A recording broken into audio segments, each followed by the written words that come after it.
আসসালামু আলাইকুম। ষষ্ঠ শ্রেণীর গণিতের নতুন একটি টিউটোরিয়ালে তোমাদের আরও একবার স্বাগতম। দ্বিতীয় অধ্যায়ে অনুপাত ও শতকরার এটি নবম পার্টে থাকছে 58 পৃষ্ঠার অনুশীলনী 2.3-এর 24 থেকে 28 নং প্রশ্নের সমাধান। এখানেও ঐকিক নিয়ম সংক্রান্ত অনেকগুলো অঙ্ক দেওয়া আছে, যেগুলো আমরা ধারাবাহিকভাবে সমাধান করছি। 24 নং প্রশ্নটি আমরা পড়ে নিই। একজন স্কুল ছাত্র প্রতিদিন সাইকেল চালিয়ে 2 ঘন্টায় 10 কিলোমিটার পথ অতিক্রম করে। প্রতিদিন 2 ঘন্টা করে যায়। এই 2 ঘন্টাতে সে 10 কিলোমিটার পথ অতিক্রম করে স্কুলে যাওয়া আসা করে। সে 6 দিনে কত কিলোমিটার পথ অতিক্রম করে এবং তার গতিবেগ কত? দুটি প্রশ্ন এখানে। 6 দিনে কত কিলোমিটার যায়? একদিনে 2 ঘন্টাতে যায় হচ্ছে 10 কিলোমিটার। এভাবে 6 দিনে কত কিলোমিটার আর গতিবেগ কত? এই দুটি প্রশ্নের উত্তর করব। তার আগে তোমাদের কাছে জানতে চাচ্ছি, তোমরা কি সাইকেল চালানো শিখেছো?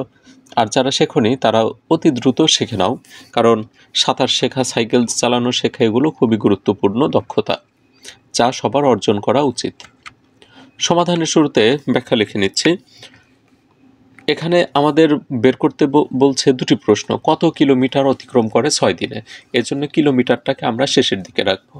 একদিনে 2 ঘন্টায় অতিক্রম করে 10 কিলোমিটার। এভাবে সে 6 দিনে অতিক্রম করবে। এ শুধুমাত্র 2 ঘন্টা করে যাবে। একই দেওয়া আছে। এখন আমরা সরাসরি 6 দিনে কতটুকু যেতে পারে সেটা নির্ণয় করতে পারি। 6 দিনে 2 ঘন্টায় অতিক্রম করে, মানে প্রতিদিন 2 ঘন্টা করে যাবে। একদিনে যদি যায় 10 কিলোমিটার, 6 দিনে অবশ্যই বেশি যাবে। এজন্যে 10-এর সাথে এই 6 গুণন হলো। গুণন দিয়ে আমরা পাই হচ্ছে 60 কিলোমিটার। তার মানে একদিনে যায় হচ্ছে 10 কিলোমিটার, 6 দিনে যাবে হচ্ছে 60 কিলোমিটার। এখন গতিবেগ নির্ণয় করতে হবে।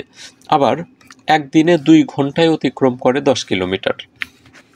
অতএব একদিনে 1 ঘন্টায় গতিবেগ যখন বলে তখন হচ্ছে পার ঘন্টা, মানে প্রতি ঘন্টায় কতটুকু দূরত্ব অতিক্রম করে সেটা বের করতে হয়। তো এখানে 10কে 2 দ্বারা ভাগ দেওয়া হবে। ভাগ দিলে আমরা পাচ্ছি 5 কিলোমিটার ঘন্টা। উত্তরটা লিখে নিবা। নির্ণেয় দূরত্ব 60 কিলোমিটার এবং গতিবেগ 5 কিলোমিটার ঘন্টা। উত্তর 60 কিলোমিটার এবং 5 কিলোমিটার ঘন্টা। 25 নং প্রশ্নের সমাধানে চলে যাচ্ছে। রবিন দৈনিক 10 ঘন্টা করে হেঁটে 12 দিনে 480 কিলোমিটার অতিক্রম করে। 10 ঘন্টা করে দৈনিক হাঁটে, এভাবে 12 দিনে গেল সে 480 কিলোমিটার। দৈনিক 9 ঘন্টা হেঁটে সে কত কিলোমিটার, কত দিনে 360 কিলোমিটার অতিক্রম করতে পারবে? দেখো, এখানে আগে ছিল হচ্ছে দৈনিক 10 ঘন্টা, এখানে এখন চলে আসছে 9 ঘন্টা। আগে যাইতো 12 দিনে 480 কিলোমিটার, এখন যাবে 360 কিলোমিটার। দিন বের করতে হবে। তো আমরা এখানে একটু সাজিয়ে লিখব। দৈনিক 10 ঘন্টা হেঁটে 480 কিলোমিটার যায় 12 দিনে। এখানে অনেক মান চেঞ্জ করতে হবে। 10 ঘন্টার কাছে আসতে হবে হচ্ছে 9 ঘন্টা। আবার আগে ছিল 480 কিলোমিটার, এখন যাবে 360 কিলোমিটার। তো আমরা এই দুইটা মানই চেঞ্জ করব, তবে একটা একটা করে। প্রথমে এখানে আমরা 10 ঘন্টা হেঁটে যাই হচ্ছে 480 কিলোমিটার। এটার থেকে আমরা 1 ঘন্টায় কতটুকু যাই সেটা বের করি। দৈনিক 1 ঘন্টা হেঁটে 480 কিলোমিটার যায়। এখানে যেহেতু দিন আছে, দেখো 10 ঘন্টা হেঁটে 480 কিলোমিটার যেতে যদি 12 দিন লাগে, 1 ঘন্টা হেঁটে 480 কিলোমিটার পথ যেতে কয়দিন লাগবে? দিনের পরিমাণ বৃদ্ধি পাবে। এর জন্য এখানে আমরা 12-র সাথে 10 গুণন দেব, তাহলে 12 গুণন 10 হবে। এখন এইখানে আছে হচ্ছে দৈনিক 9 ঘন্টা। আমরা এই 9-এর মান বের করব পরে, তবে আগে আমরা এই যেখানে আগে 1 কিলোমিটার যেতে কতটুকু সময় লাগবে। দৈনিক 1 ঘন্টা হেঁটে 1 কিলোমিটার যেতে সময় পূর্বের চেয়ে কম লাগবে, এজন্য ভাগ হবে। 12 গুণন 10 ভাগ হচ্ছে 480 দিনে। এখন আমরা 360 বের করছি। দৈনিক 1 ঘন্টা হেঁটে 360 কিলোমিটার যায়। 360 কিলোমিটার যেতে আগের চেয়ে একদিন 1 কিলোমিটারের চেয়ে বেশি সময় লাগবে, এজন্য এখানে গুণন হবে। উপরে যা গুণন হলো 360, আমরা কাটাকাটি একটু পরে করব, কারণ এখানে আমাদের দৈনিক হাঁটবে হচ্ছে 9 ঘন্টা। 9 ঘন্টা হাঁটলে পূর্বের চেয়ে দিনের পরিমাণ কম লাগবে, তখন ভাগ হবে। আর ভাগ বলতে নিচে ভাগ। এখন ভাগ করো, এই 12 দ্বারা আমরা 48 অর্থাৎ 480কে ভাগ দিতে পারি। 12 480-র ভিতরে 40 বার যায়। 9 দ্বারা 360কে ভাগ দিলে 40 বার যায়। 40-এর সাথে 40 ভাগ হয়ে যায়, থাকে হচ্ছে 10, অর্থাৎ 10 দিনে। আমরা এটাই উত্তর হিসেবে লিখে নেব, উত্তর 10 দিন। তার মানে এটা আরও ছোট করে করা যাবে, তবে এটাই সবচেয়ে সহজ। একটু বড় হলেও এখানে বিস্তারিতভাবে সব ভেঙে ভেঙে করে দেওয়া আছে। প্রথমে আমরা 10 ঘন্টার কাছে 1 ঘন্টার বের করছি, তারপরে 1 কিলোমিটার যেতে কতটুকু সময়, অর্থাৎ দৈনিক 1 ঘন্টা হেঁটে 1 কিলোমিটার যেতে কতটুকু সময়। তারপরে এই 1 ঘন্টা থেকেই 360 কিলোমিটার যেতে কয়দিন, আর 9 ঘন্টা করে হেঁটে গেলে কতদিন লাগবে। এসব কিছু ধারাবাহিকভাবে 1টা 2টা 3টা 4টা 5টা লাইনে বের করা হয়েছে। পরের প্রশ্ন সমাধানে চলে যাচ্ছে। জালাল প্রতি 3 ঘন্টায় 9 কিলোমিটার পথ অতিক্রম করতে পারে। প্রতি 3 ঘন্টায় যায় হচ্ছে 9 কিলোমিটার। 36 কিলোমিটার যেতে কত ঘন্টা সময় লাগবে? খুবই সহজ প্রশ্ন এটি। 9 কিলোমিটার অতিক্রম করে 3 ঘন্টায়, অতএব 1 কিলোমিটার। 9 কিলোমিটার যদি 3 ঘন্টা লাগে, 1 কিলোমিটার যেতে 3 ঘন্টার চেয়ে কম লাগবে। তা আমরা এখানে ভাগ দেব, 3 ভাগ হচ্ছে 9। 36 কিলোমিটার যেতে আবার বেশি লাগবে, আর বেশি মানে গুণন, আর গুণন এখানে উপরে হয়। আমরা এখানে ভাগ দিতে পারি, 9 দ্বারা 36কে ভাগ দিলে 4 বার যায়, 3 আর 4 গুণন দিলে 12 ঘন্টা। এটি আমাদের উত্তর। পরের প্রশ্নের সমাধানে চলে যাচ্ছি।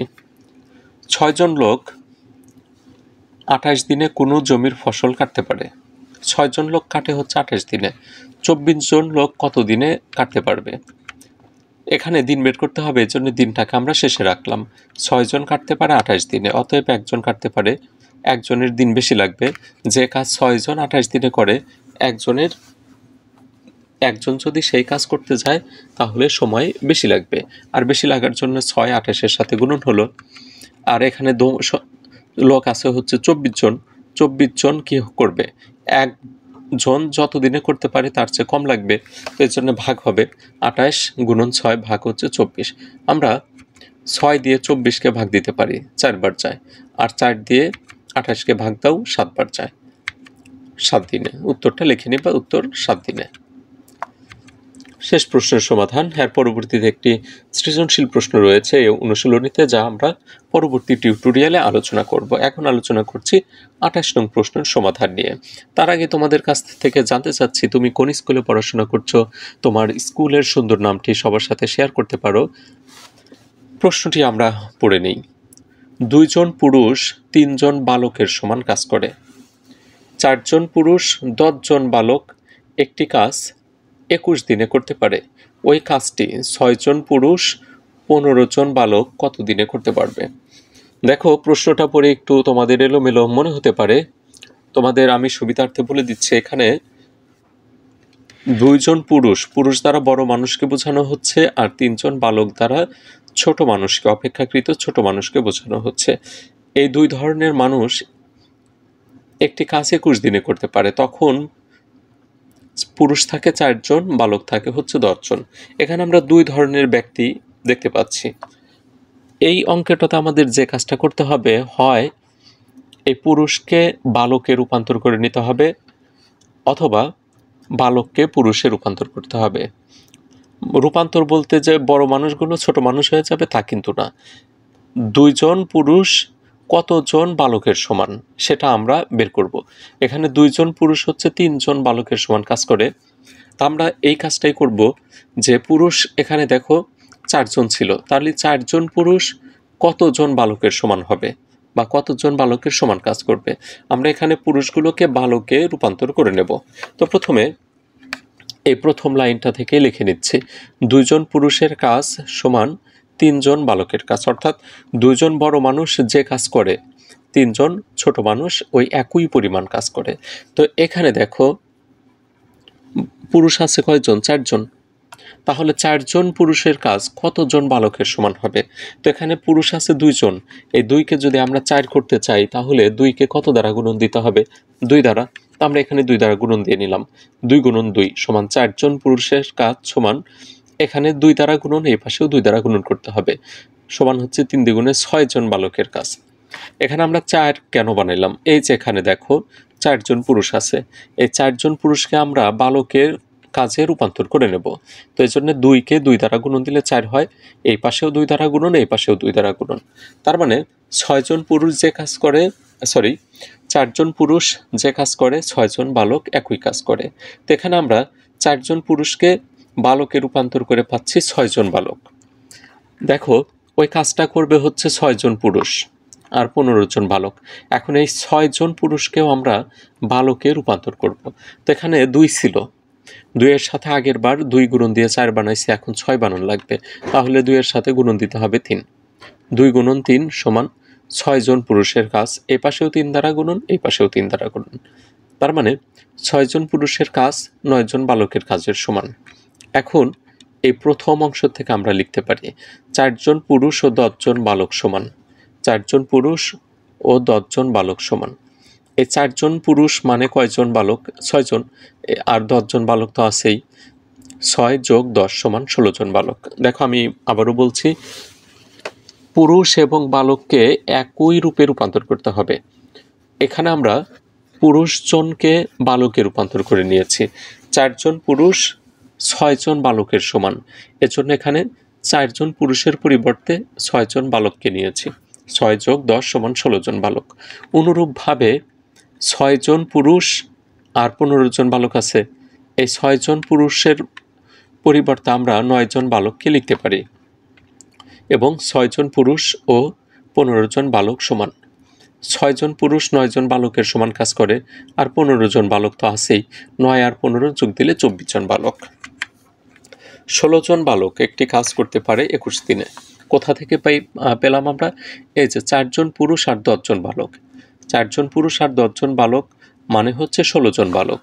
16 জন বালক একটি কাজ করতে পারে 21 দিনে, 1 জন বালক, একজনের বেশি লাগবে দিন, 21 গুণন 16, আর বালক আছে মোট 24 জন, মানে পুরুষ সহ 24 জন বালকের সমান কাজ করবে, তখন দিনের পরিমাণ কমে যাবে, এজন্য ভাগ হবে।